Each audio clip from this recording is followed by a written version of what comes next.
La noche huele a aceite y a madera. Jerusalén respira como un animal cansado. Por sus callejones corre un viento tibio que no ahoga el polvo ni el miedo. Adentro, en una sala alta, queda una mesa con migas del pan que él partió. 12 nombres fueron dicho a fuego, pero ahora solo quedan 11 sillas ocupadas y una vacía que pesa más que todas. No hay discursos heroicos, hay respiraciones entrecortadas, manos que se aprietan, miradas que suben al techo en busca de una voz, y una pregunta que no se atreve a salir completa. ¿Y ahora? Si esperas un archivo secreto con fechas exactas y epitafios pulidos, la Biblia te va a desilusionar. No está escrita para calmar curiosidad. Está escrita para formar testigos. Sin embargo, cuando abre la ventana, el aire entra con fuerza. Cuando calla, señala con el dedo el centro. Cristo. La historia de los 12 no es un catálogo de muertes, es la crónica de cómo un hombre vivo les cambió el pulso hasta el último latido. Vamos a caminar donde el texto camina. Vamos a oír lo que el texto dice. Y cuando el texto guarda silencio, también guardaremos silencio. Pero no será vacío, será obediencia. Mira la silla vacía. Tiene nombre: Judas. Se fue con la noche en el bolsillo y con plata que de repente quemaba la piel. La culpa lo alcanzó como piedra lanzada desde atrás. Devolvió el precio de su traición y se apartó a la oscuridad. Un evangelio dibuja la soga y el remordimiento. Otro recuerda la caída y el campo comprado con sangre. 2 ventanas, un mismo eco. Estar cerca de Jesús por fuera no es lo mismo que seguirle por dentro. Judas nos mira desde ese borde y grita sin voz. No basta oír su nombre. Hay que entregarle el rostro. El vacío duele. Pero no todo vacío es final. Vuelve la comunidad a lo que aprendió del maestro. Orar primero. No eligen al más fuerte ni al más popular. Buscan a alguien que caminó con Jesús desde el principio hasta el día en que lo vieron elevarse sobre la loma de los olivos. 2 nombres sobre la mesa. Una oración sencilla y el peso de decidir en manos del Señor. La suerte cae y Matías ocupa la silla. La iglesia todavía no ha predicado al mundo, todavía no ha ido a la cárcel, todavía no ha cantado himnos a medianoche. Y ya aprendió lo esencial. Antes de moverse, se arrodilla. Entonces vino el viento. Nadie lo veía, todos lo oyeron. Un estruendo llenó la casa. Lenguas como llamas se posaron sin quemar. Bocas sin escuela pronuncian idiomas como si los hubieran mamado de niños. Pedro, sí, el que negó, se pone de pie. Tiene la memoria rota y la esperanza nueva. No improvisa coraje. El espíritu lo levanta. Abre la escritura, apunta sin temblar. Traza la línea. Promesa, cruz, tumba abierta, exaltación. Y lanza la frase que divide la historia. A ese Jesús al que ustedes crucificaron, Dios lo ha hecho Señor y Mesías. 3000 se alzan del agua ese mismo día. No por el brillo de Pedro, por la vida del resucitado. Si esta historia ya te está encendiendo por dentro, suscríbete ahora, deja tu like y cuéntame desde qué país nos estás viendo. Me encantará orar por tu tierra mientras seguimos avanzando. Esto apenas comienza. Volvamos a Pedro. Lo viste hundirse en un lago por mirar el viento. Lo viste llorar con un gallo amaneciendo. Lo viste calentarse las manos junto a otro fuego y negarse a sí mismo 3 veces. Ahora míralo junto a brasas nuevas, frente a una mirada que no juzga. Escucha la pregunta martillo y caricia. ¿Me amas? 3 veces cae la culpa. 3 veces se levanta el encargo. Apacienta. La restauración no borra la memoria, la redime. A partir de ahí, Pedro tiene otra voz. Cuando lo paran ante autoridades, él dice lo que antes no podía decir. No podemos callar lo que hemos visto y oído. Cuando lo encarcelan y lo aseguran con cadena doble, un ángel lo sacude, la puerta se abre, la noche coopera. No le cambia el mundo externo, le cambia el dueño del miedo. Pero antes de esa puerta abierta hubo una espada. Santiago, hijo de Zebedeo, hermano de Juan, del círculo íntimo que subió al monte y bajó al huerto, cae bajo orden de un rey que buscaba halagos. La Biblia lo dice sin adornos. Lo mataron a espada. Breve, seco, verdadero. No hay sermón de despedida registrado. No hay biografía extensa. Solo una marca en la línea del tiempo que habla más alto que cualquier elogio. En medio de la presión, Dios recibe temprano a uno y rescata tarde a otro. No hay fórmula. Hay soberanía. La Iglesia aprende a orar y a adorar en ambos casos. ¿Y Juan? ¿Qué hacer con Juan? Corre un rumor que el mismo Evangelio corta de raíz, que no moriría. Jesús no prometió eso. Dijo otra cosa. Si quiero que permanezca hasta que yo venga, ¿qué te importa? A ti, sígueme. El discípulo del trueno, el que pidió fuego sobre una aldea, termina escribiendo, hijitos, amaos. Años más tarde, exiliado por la palabra y por Jesús, confiesa desde una isla de roca, comparto con ustedes la tribulación. No hay conspiración en esa frase, hay fidelidad. No hay detalles de su último suspiro. Hay cartas a iglesias reales, con heridas reales, y una visión que empuja a vivir con los ojos hacia adelante. Vengo pronto. ¿Los demás? La Biblia no narra sus finales. Y si lo piensas, eso también enseña. No todo lo que sana el corazón se escribe con tinta. A veces se escribe con obediencia. Andrés aparece en Retratos que pesan. Fue el primero en seguir. El que acercó a su hermano. El que a mitad del tumulto reconoció que algunas preguntas solo Jesús podía responder. No tenemos su epitafio, tenemos su costumbre. Llevar personas al Mesías. Felipe dejó un verbo que sirve para toda época. Ven y ve. Preguntaba sin miedo. Pedía pan para multitudes que no entran en un presupuesto. Presentaba a los curiosos que buscaban una entrevista con el maestro. Bartolomé, llamado Natanael, fue hallado bajo una higuera y desarmado por una mirada que ve antes de ser vista. Ese día aprendió que el Hijo de Dios no necesita informar su poder con espectáculo. Basta su palabra para que el cielo se abra y el corazón se arrodille. Tomás exigió pruebas y recibió manos abiertas. Lo miramos mal cuando olvidamos que su sinceridad nos regaló la confesión más alta de los evangelios. Señor mío y Dios mío.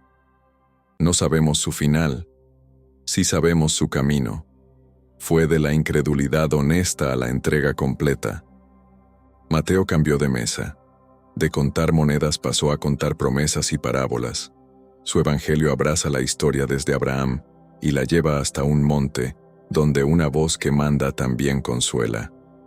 Estoy con ustedes todos los días hasta el fin del mundo. ¿No es suficiente para entender el pulso de su vida? Santiago, hijo de Alfeo, Simón llamado el Celote, Judas, no el Iscariote.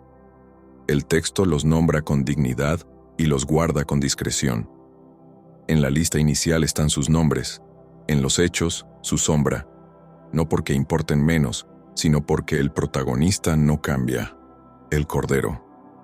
La Escritura no levanta un altar a cada héroe, sostiene una mesa donde Cristo parte el pan para todos. No olvidemos otra escena imprescindible. El primer mártir cristiano narrado no es uno de los 12, es un diácono. Esteban no muere por polémica, muere con el rostro encendido y una oración que repite el corazón del Maestro: perdónalos. Mientras las piedras hablan por los que no tienen argumentos, él ve de pie al Hijo del Hombre. Esa visión es teología de rodillas para la iglesia naciente. El cielo no está distraído cuando la tierra aprieta. En el revés de esa moneda, un perseguidor guarda los abrigos de los que apedrean. Más tarde, camino a otra ciudad, será derribado por una luz que sabe su nombre. No fue uno de los 12, pero su vida explica por qué el silencio sobre tantos finales no es ausencia de poder, sino exceso de propósito. Dios no está empecinado en darnos todos los detalles. Está empecinado en darnos a Jesús. Hablo contigo que escuchas con un nudo en la garganta. Si necesitas oración, escribe tu petición en los comentarios. No eres un espectador lejano, eres familia. Oramos por enfermos, por quienes buscan trabajo, por los que sienten que Dios se fue de su casa. No prometo respuestas fáciles, prometo presentar tu nombre ante aquel que oye. Volvamos al camino, que el polvo no miente. La iglesia crece bajo presión como el trigo bajo tormenta. Ciudades escuchan, cárceles se abren. Hay noches de himnos y días de juicios. A veces el espíritu impide un viaje para abrir otro más lejos. Otras, empuja hacia el corazón del imperio. Los 12, y los que se suman a la misión, no cargan biografías impecables. Cargan una promesa. Donde se abre una puerta, entran. Donde se cierra, cantan. De casi ninguno tenemos el parte médico del final, pero de todos tenemos la receta que importa: fijar los ojos en Jesús, autor y consumador de la fe. Hay algo aquí que no se debe pasar por alto. Cuando la Escritura quiere que mires un detalle, lo enciende como un faro. Cuando prefiere el silencio, nos educa el oído. Quizá esperabas una lista de muertes. Lo que recibes es un mapa de obediencias. Judas nos advierte el riesgo de la cercanía sin entrega. Matías enseña a discernir en comunidad. Pedro enseña a caer y a volver. Santiago nos recuerda que las espadas pueden cortar la carne pero no la esperanza.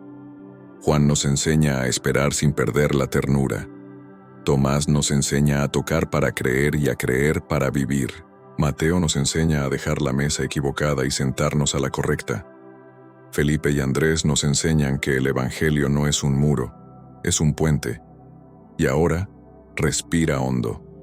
Estamos llegando a la pendiente donde la historia se inclina hacia el horizonte. Imagínalos otra vez en aquella sala alta antes del viento. Nadie pensaba en epitafios. Pensaban en su voz, en sus manos, en sus pasos. Muy pronto iban a entender que la pregunta importante nunca fue ¿cómo moriremos?, sino ¿cómo viviremos después de haberle visto?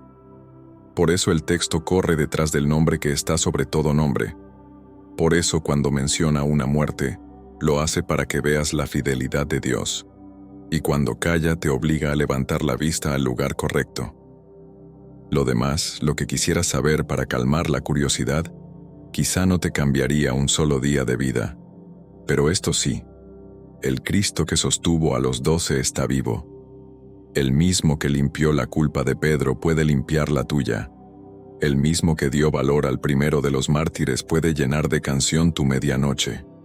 El mismo que miró a Natanael bajo la higuera, te ha visto donde nadie te ve. El mismo que se sentó en la mesa de Mateo quiere sentarse hoy a la tuya.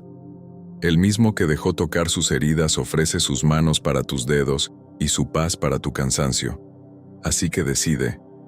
No qué fecha le pondrás a un mártir en tu cuaderno, sino qué lugar tendrá el resucitado en tu agenda, en tu miedo, en tu sueño más grande.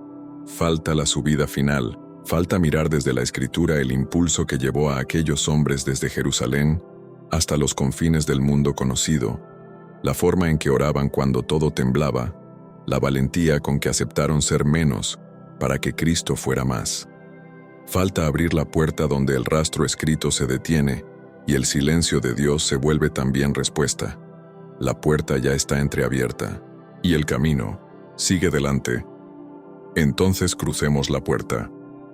La Escritura marca el rumbo con una frase que es brújula: serán mis testigos en Jerusalén, en toda Judea, en Samaria y hasta lo último de la tierra. No es poesía, es un mapa que se va cumpliendo a pulso de oración, a paso de obediencia. Jerusalén primero. La ciudad que mató a los profetas escucha a pescadores sin retórica, y sin embargo algo se parte en el aire. Miles se convierten, comparten el pan, ponen a los pies de los apóstoles lo que tienen, nadie pasa necesidad. La comunidad no crece por estrategia, crece por presencia. No hay marketing, hay espíritu. Judea después. Las plazas y sinagogas se llenan de un nombre que no cabe en los labios. Los sanos vuelven a casa cargando su camilla. Los cojos aprenden a pronunciar gracias de pie. A veces la multitud aplaude, a veces la multitud amenaza. Los 12 no cambian el mensaje. Jesús muerto y resucitado es Señor.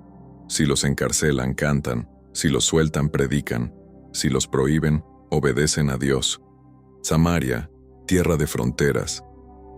Allí el Evangelio abre una herida antigua y la sana sin ruido.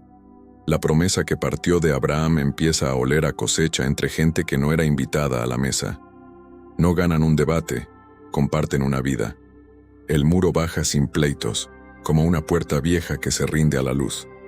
Y luego, el salto más grande, la casa de un centurión romano.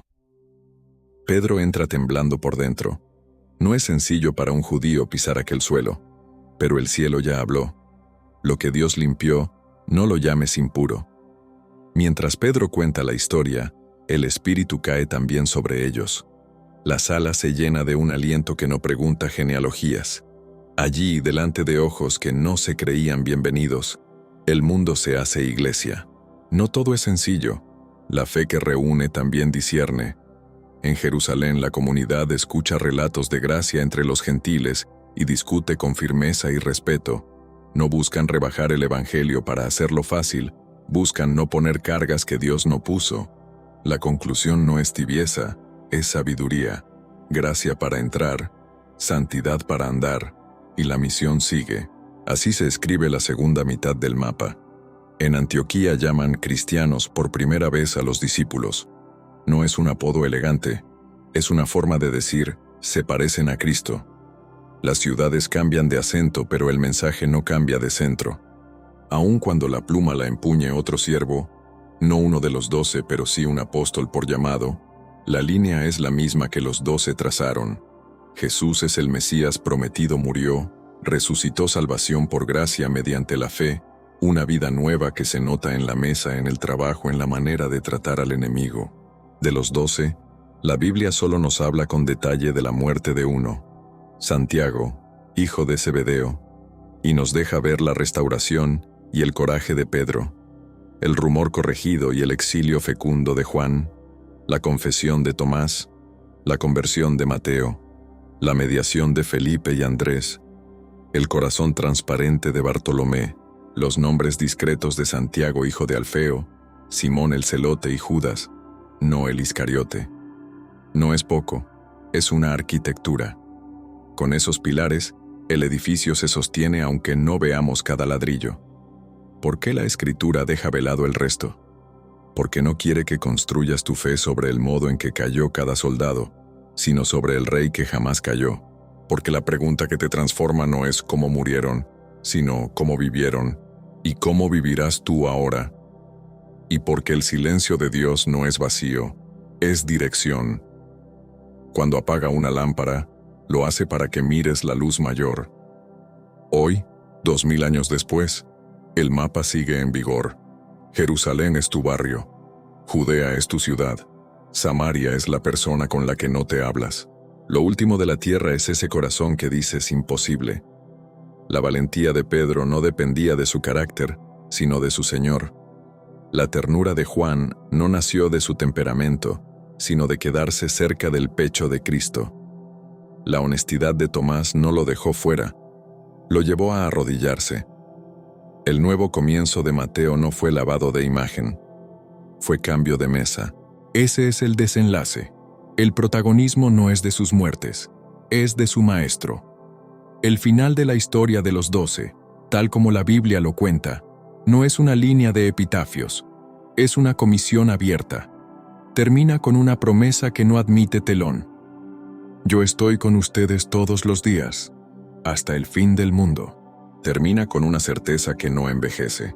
El espíritu y la esposa dicen, ven. Termina con una orden que no caduca. Id. Si has llegado hasta aquí, decide. No si conoces cada detalle de cada apóstol, sino si vas a dar el paso que ellos dieron. Seguir a Cristo hoy, como si de tu sí dependiera el mundo de alguien. Suscríbete y comparte este mensaje con quien lo necesita. Deja en los comentarios desde qué país nos ves y cómo podemos orar por ti. Tu historia también puede convertirse en testimonio para otros. Y mantén encendida la campana porque en el próximo episodio recorreremos Biblia en mano las rutas que abrieron aquellos primeros testigos. Como la buena noticia derribó muros en Cesarea, encendió ciudades como Antioquía y Éfeso, y llegó hasta el corazón del imperio sin perder su alma. Nos vemos ahí.